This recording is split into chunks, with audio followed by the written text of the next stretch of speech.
네, 반갑습니다. 저 세스코리아에서 SCI 팀을 맡고 있는 최원성 부장입니다. 이제 오늘 어떻게 보면 오늘 오후 세션들에 다 오는 인트로덕션 같은 세션인데요.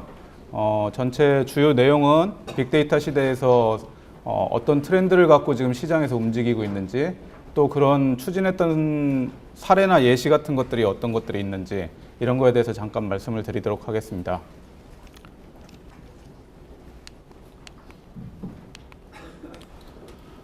빅데이터라고 정의를 내리면 너무 방대한 데이터들에 대한 정의 및 이런 것들이 너무 많습니다. 그런데 이제 시장에서 주로 빅데이터 갖다 프로젝트를 진행을 하거나 이제 과제 도출을 했던 데이터들을 보면 저 위에 네 가지 형태가 좀 있는 것 같습니다. 첫 번째로 요약하지 않은 내부 원천 데이터를 갖다가 어떻게 하든 활용을 해보겠다. 그러니까 되게 실시간 수집이라든지 이런 것들이 좀 이슈들이 많고요. 이제 그럴 때 대표적인 것들이 이제 스마트 시대로 가다 보니까 이제 스마트 로그라든지 아니면 설비 자체에서 나오는 로그, 초단위 로그 아니면 밀리세컨드 로그들이 나오는데 그 로그 데이터를 활용을 해서 어떤 인사이트를 얻을지 이런 데이터 활용 측면이 많은 게 한 과제들이었고요. 또 하나는 이제 외부 데이터를 수집을 해서 내부 데이터에서 얻지 못하는 인사이트를 얻어보자. 그러면 대부분이 이제 소셜이라든지 웹 같은 데서 외부 데이터를 소싱하게 되고 대부분 그런 것들은 이제 마케팅에 대한 인디케이터로 활용을 하게 됩니다. 우리 회사에 지금 마케팅이라든지 영업 활동에서 어떤 인디케이터를 가지고 올 수 있는지 이런 활동 데이터로 활용을 하고요. 그 다음에 대용량 텍스트 데이터들입니다. 텍스트 데이터들이라고 하면은 크게 두 가지가 있는데요. 외부에서 수집할 수 있는 텍스트 데이터가 있고 내부에서 수집할 수 있는 텍스트 데이터가 있습니다. 그래서 외부 수집 데이터들은 앞에 말씀드린 웹이나 소셜 같은 데서 나올 수 있는 거고요. 내부 데이터들은 문서나 아니면 설비에 저장되어 있는 비정형적인 데이터들 이런 것들을 활용해서 어떻게 인사이트를 얻을까 이런 측면이 강한 측면이 있고 또 하나는 이제 마지막으로 이제 마지막 사례로 이제 소개드릴 건데 대용량 문서 데이터를 활용해서 어떤 인사이트를 얻을지 이거 말고도 뭐 빅데이터라고 말할 수 있는 것들은 많은데 현재 시장에서 지금 이제 데이터를 활용하는 측면으로 보면 저런 큰 네 가지 정도가 데이터로 좀 활용이 되고 있는 것 같습니다. 또 그럼 활용 영역을 보면 가장 크게 많이 쓰이는 영역은 ERP나 SCM을 운영하면서 이제 차세대 ERP, 차세대 SCM을 고려하는 쪽에서 새로운 BI가 아닌 다른 트렌드를 알 수 있는 게 없을까 이런 고민에서 시작된 것들로 지금 과제들을 좀 발굴을 하고 계시고요.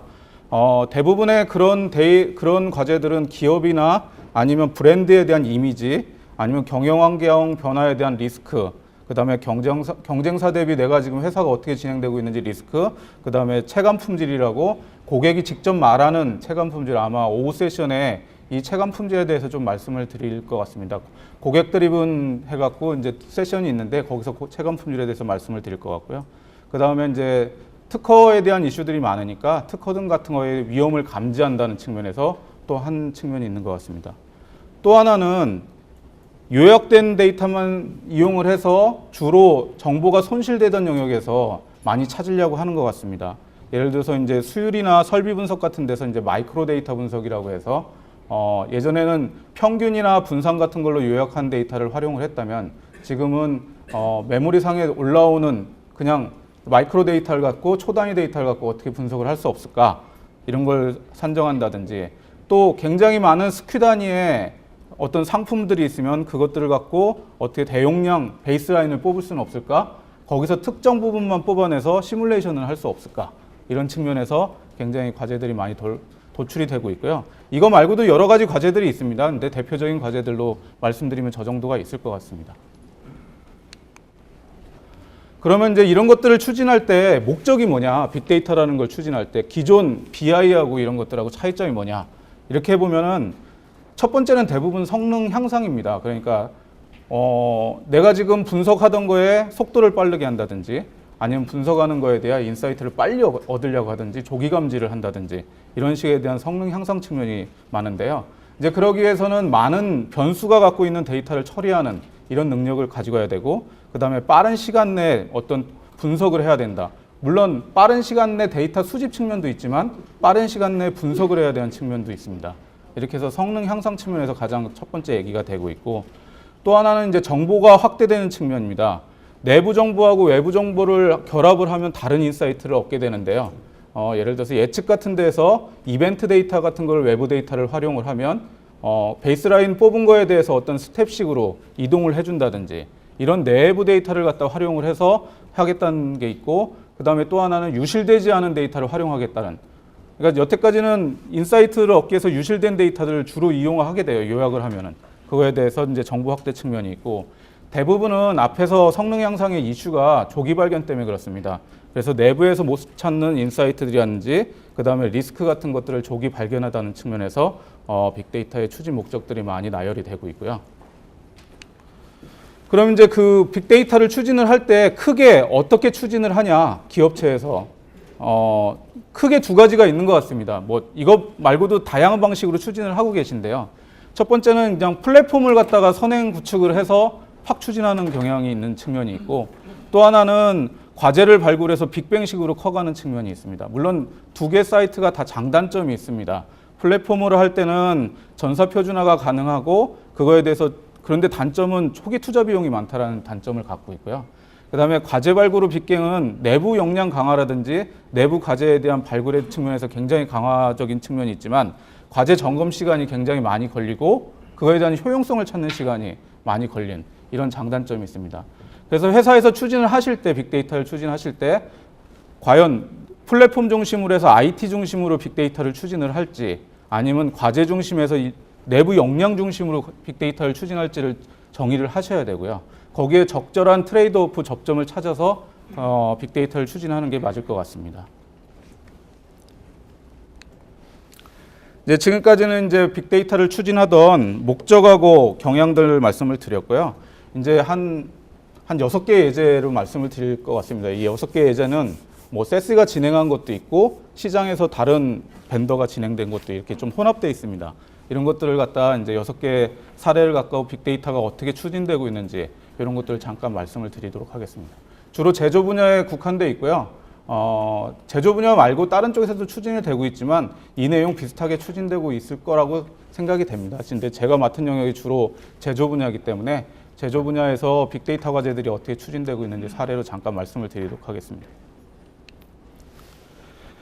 크게 빅데이터 과제들이 추진되고 있는 쪽은 영업 마케팅 쪽에서 활용하자는 측면이 하나가 있고요. 또 하나는 내부 품질을 향상시키겠다는 측면에서 하나가 있고, 외부 리스크를 감지하겠다는 측면이 있고, 그 다음에 내부 자산화시키겠다는 측면들이 주로 있습니다.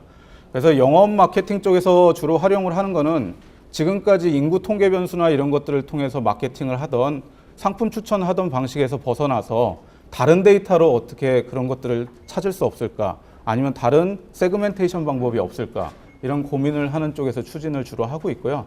그 기반은 대부분 스마트 로그들이 쌓이기 때문에 주로 스마트 로그가 쌓이는 가전, 무선, 아니면은 요새는 중장비에서도 스마트 로그가 다 쌓이더라고요. 중장비라든지 자동차 이런 여러 분야에서 스마트 로그가 쌓이는 그런 쪽에서 지금 활용이 되고 있고요. 이제 그걸 활용을 해서 영업 마케팅 쪽에서 어떤 마케팅의 세그멘테이션 정보로만 사용하는 게 아니고 그 어떤 품질이라든지 아니면 다른 쪽에도 활용하게 되는 이런 측면들이 하나 있습니다. 또 하나 측면은 예전에는 베이스라인이라는 거를 할 때 엑셀 단위의 베이스라인을 뽑아서 브랜드 단위의 예측을 하고 끝내시는 경향들이 많습니다. 이제 그게 이제 장단점이 있는데요. 이제 스큐 단위까지 다 내려가서 예측을 하는 거와 브랜드 단위로 예측하는 거에 큰 장단점이 있습니다. 뭐 그걸 다 나열할 수는 없고, 근데 요새 좀 추진하는 게 스큐 단위까지 다 예측을 하고 보정하는 방식을 좀 해보겠다. 이렇게 되면 좀 많은 데는 수천만 개가 돼요. 스큐 단위까지 내려가면. 이제 그런 것들의 베이스라인을 어떻게 뽑을 수 없을지 이런 거 측면에서 빅데이터들이 활용이 되고 있고요. 두 번째, 이제 내부 품질 쪽에서 활용하는 거는 주로 마이크로 데이터 분석이라고 하는 측면에서 공정 품질 쪽에서 많이 활용이 되고 있습니다. 공정 품질이라든지 수율 분석 또는 설비 관리를 할 때 초 단위로 들어오는 진짜 설비의 로그를 갖고 어떻게 지금 수율이라든지 향상시킬 수 있는 방안이 없는지 이런 측면에서 많이 활용이 되고 있고요. 또 하나는 원천 데이터들에 대한 연결성을 확보를 하는 측면에서 이제 그 데이터를 활용을 합니다. 트레이스빌리티라고 하는데요. 이제 품질 분석이라는 것이 이런 것들이 많이 진행이 될 때 가장 중요한 게 모든 데이터들의 트레이스빌리티가 중요합니다. 그러니까 그래야지 고객사 쪽에서 온 데이터가 클레임이 들어왔을 때 어떤 품질 문제가 내부 문제하고 연결이 되는지, 아니면 내부 품질 문제들끼리 R&D하고 공정 간에 어떤 연결성이 있는지, 이렇게 할 때 데이터들을 보면 텍스트 데이터 형태도 존재를 하고 코드로 되어 있는 형태의 데이터도 존재를 하고요. 로그로 떨어져 있는 데이터 형태들도 존재를 합니다. 그럼 그 데이터들을 어떻게 정규화시켜서 그 트레이스비티를 확보해갖고 서로 연결성 있는 정보를 활용할 수 없을까? 이런 쪽에서 주로 과제들이 추진이 되고 있고요. 외부 리스크라고 하면은 주로 VOC, 예전에는 이제 특히 가전 무선 자동차 같은 회사에서 특히 뭐 인터넷 같은 회사도 마찬가지일 것 같아요. 이제 그런 데서 이제 외부한테 이제 콜센터로 들어온 VOC 정보를 활용을 해서 초기 지금 품질이라든지 초기 리스크를 잡겠다, 이런 측면이 강했다면, 현재는 웹에 떠돌아다니든지 아니면 트위터에 아니면 블로그에 아니면 다른 정부에서 얻는 정보들을 미리 발견을 해서 내부에 클레임이 들어오기 전에 먼저 선행으로 파악할 수 있는 게 없을까, 이런 측면에서 많이 진행이 되고 있고요. 그 다음에 이제 그것들을 체감 지표까지 만들어내면 고객이 어떻게 움직이고 있는지 모니터링이 가능한, 그러니까 로그 데이터를 요약을 해서 체감 지표를 다시 만들어내는 거죠. 이제 그런 것들로 주로 활용이 되고 있고요. 내부 자산화라고 하면은 주로 문서 데이터를 활용하는 경향성이 크고, 문서 데이터성에서 어떤 전문가 지식이라든지 이런 것들을 뽑아내서 이런 지금 문서를 갖고 있고 어떤 역량을 갖고 있는 사람들 간의 네트워크를 만들어준다든지, 이런 측면에서 이제 문서 데이터를 활용을 하고, 또 하나는 기술 경영 같은 게 기술 경영이 어떻게 추진되고 있는지 파악을 하는 측면에서 주로 활용이 되고 있습니다. 여기 나열된 과제 말고도 여러 가지 과제가 있지만 대표적인 과제들로 지금 한 4가지 영역으로 말씀을 드렸습니다. 이 4가지 영역 중에 주요 측면에서 이제 조금 말씀을 드릴 거고요. 이제 첫 번째로 일단은 영업 마케팅 측면에서 활용하는 형태를 좀 보겠습니다. 이제 계속 같은 말이 반복이 되게 되는데, 이제 주로 쓰는 데이터는 디바이스 로그라든지 제품 특성 정보라든지 인구 특성 정보를 활용하게 돼 있고요. 이제 무선이나 가전 같은 데는 이제 디바이스 로그라고 하지만 자동차 같은 데로 가면 TMS 데이터라고 합니다. 이제 TMS에서 이제 GIS 위치 정보까지 같이 결합이 되어 있는 그런 정보들로 활용이 되게 돼 있고요. 이제 이런 측면이 이제 해외 사례 같은 데, 특히 중국 같은 데서는 중장비에도 많이 이용을 하고 있습니다. 중장비에 대해서 예를 들어서 굴삭기에 대해서 이게 지금 고장이 일어났을 때 왜 고장이 일어났는지, 이런 클레임이 왜 들어왔는지, 이런 거를 할 때 그 굴착기에 부착되어 있는 로그 데이터를 갖고 활용해서 분석하는 이런 스마트 로그라든지 이런 것들을 활용하게 되고요. 이제 계속 말씀드린 것처럼 마케팅 인디케이터를 써서 베이스라인을 뽑아내고 외부 데이터를 이용해서 이벤트라든지 이런 인디케이터를 활용해서 수요 예측에 활용하는 이런 대표적인 사례가 영업 마케팅 쪽에 쓰시는 거라고 생각하시면 될 것 같습니다. 이제 내부 품질이라든지 외부 리스크들을 요새는 나눠서 생각하지를 않습니다. 같이 묶어서 생각을 하고 외부 리스크가 내부 품질에 영향을 미치는 경우가 많기 때문에 이 데이터들이 대부분 같이 묶어서 같이 움직이는 경향들이 있습니다. 공정이나 설비 측면에서 딱 떨궈서 보면은 설비 조업 파라미터라든지 환경 데이터, 연결 정보 등만 써서 어떤 데이터 분석하는 측면이 되고요.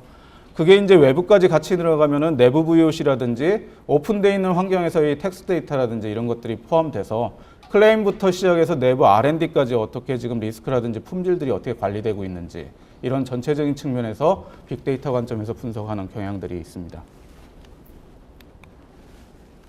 이제 마지막으로 내부 자산화인데요. 주로 이제 첫 번째는 내부 인사 정보라든지 KPI 정보라든지 업무 스킬 같은 걸 활용을 해서 내 회사에 갖고 있는 개인 역량은 어떤 거고 전문가들은 어떻게 가지고 있고 그 전문가들이 어떤 역할을 갖고 어떻게 움직이는지를 갖다가 네트워크 형태로 갖다 분석을 할 수 있는 이런 형태에 진행되는 것들이 있고요.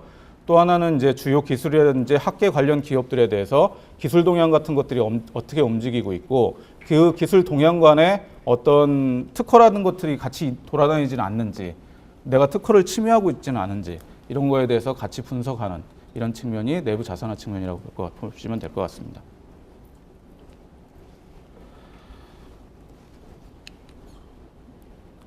조금 이제 상세하게 들어가도록 하겠습니다. 상세하게 들어가서 첫 번째 이제 활용 예시가 계속 말씀드리는 영업 마케팅 측면에서 이제 말씀을 드린 겁니다. 이제 주로 쓰는 데이터는 이제 스마트 로그 데이터가 되고요.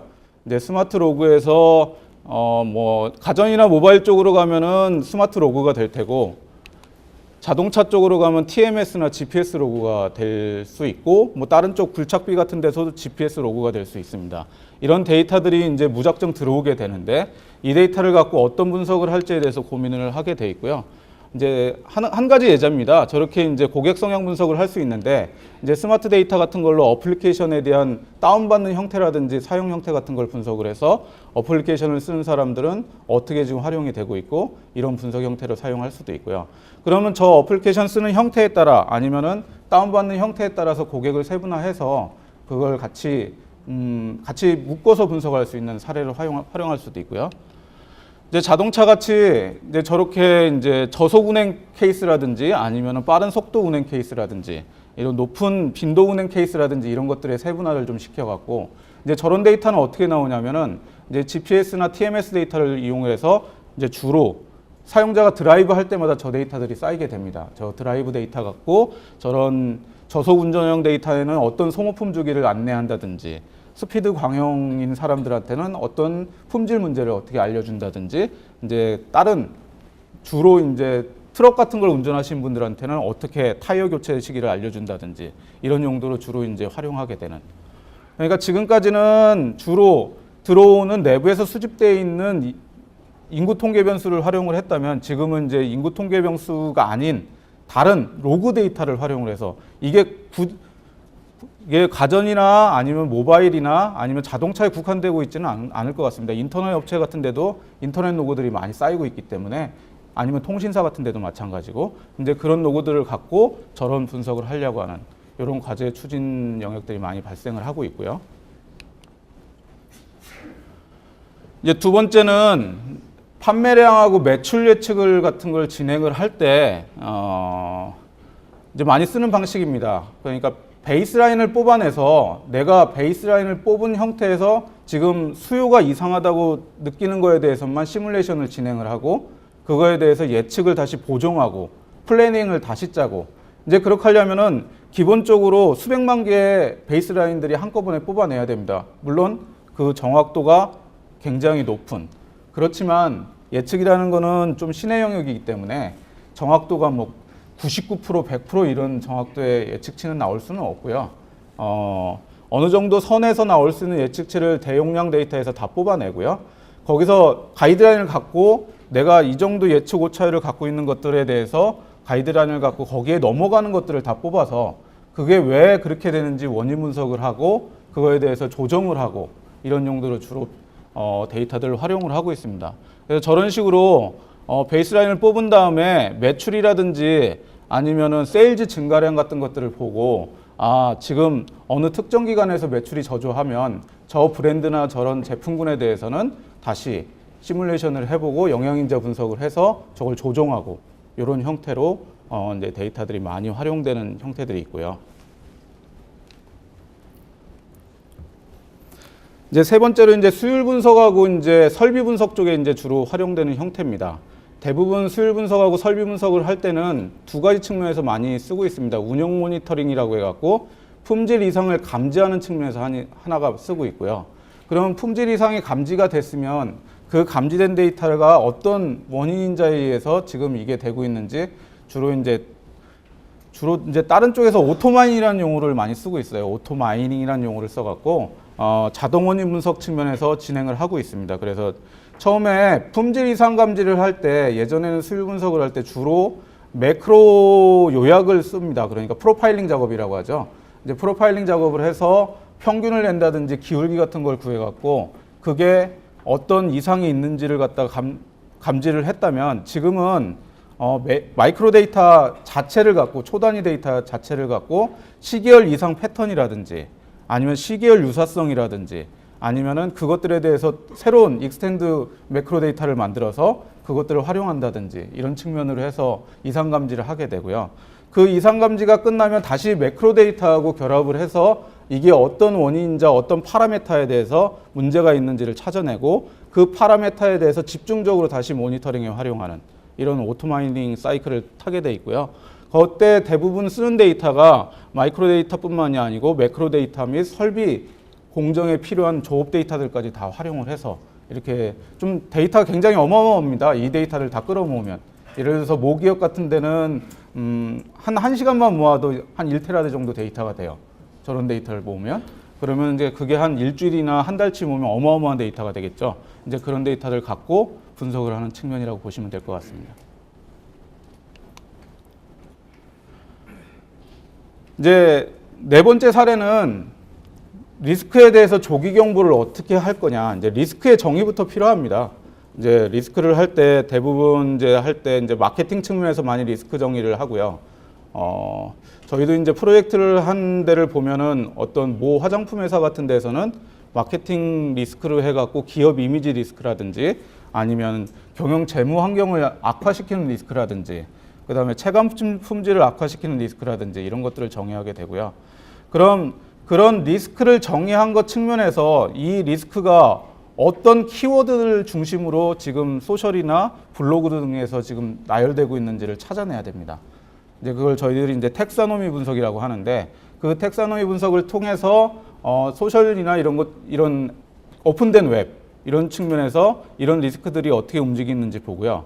그럼 리스크가 어떻게 움직이는지 키워드가 도출이 됐다면 그게 어느 정도 확산될 건지 예를 들어서 내 제품에 대해서 안티적으로 움직이고 있는 블로그에 대해서 그 건수가 어떻게 확산이 될 거고 미래는 어떻게 확산이 될 건지 내가 지금 이거에 대해서 이제 안티적이지는 않은데 경쟁사 대비해서 품질이 떨어진다고 말하는 아니면 경쟁사 대비해서 가격이 너무 안 좋다고 말하는 이런 리스크에 대해서 어떻게 지금 얘기할 건지 확산에 대해서 얘기를 하게 되고요.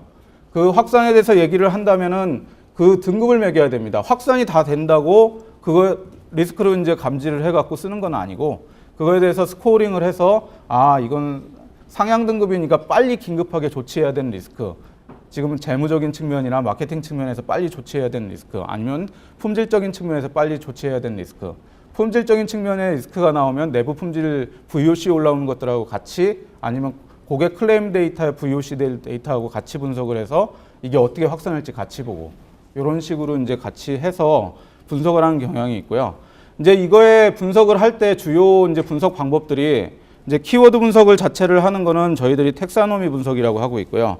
그 다음에 이제 연관어 분석이라든지 리스크 확산을 할 때는 이제 확산 모델이라든지 스코링 모델 같은 걸 써갖고 스코어까지 산출이 하게 되고 이제 주로 활용되는 거는 소비자 불만 징후나 원인 관리 또는 광고 홍보 부정 반응 관리라든지 제품 기능 오류 관리, 경쟁사 대비 이제 제품 이미지 관리 이런 것들에 대해서 이제 많이 활용이 되고 있고요.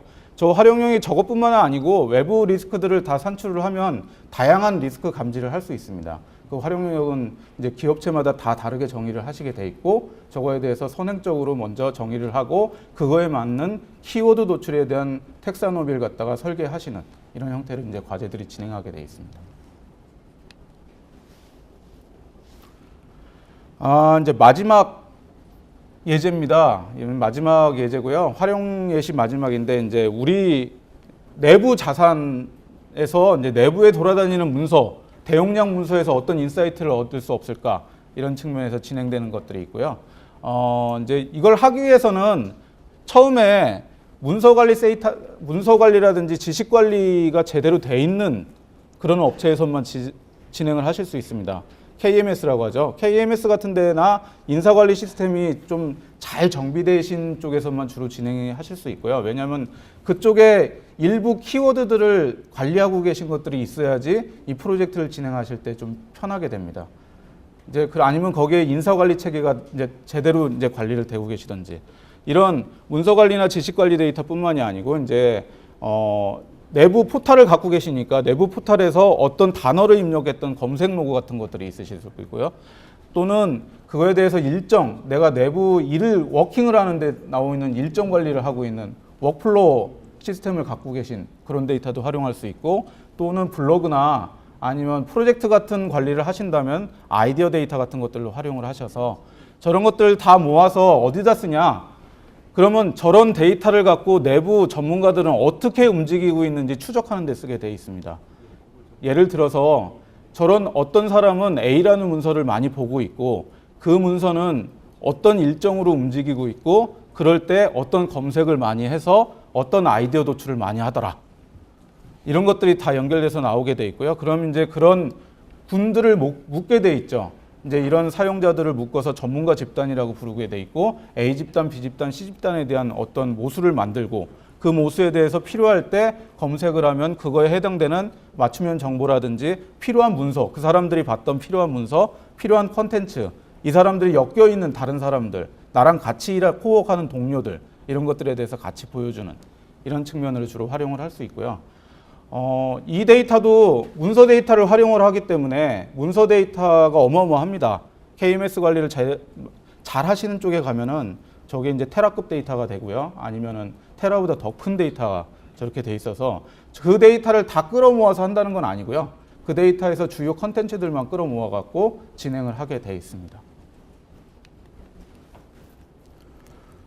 이제 텍스트 데이터를 쓰는 마지막 예제입니다. 이제 주로 이제 기술이나 특허들이 신기술 같은 것들이 아니면 기술 동향들이 어떻게 지금 내가 움직이고 있고 그게 내부에 있는 기술하고 어떤 접목을 가지고 있고 그렇게 할 때 이제 그 기술들을 가지고 나갈 때 이런 신기술들은 어떤 학술 아니면 학계 어떤 업체들하고 내가 연결을 해서 빨리 진행하는 게 좋을지 이것들이 혹시 그런 조그만 중소기업 같은 데 특허로 등록되어 있지는 않은지 이런 것들에 대해서 전반적으로 관리하는 거라고 생각을 하시면 될 것 같습니다.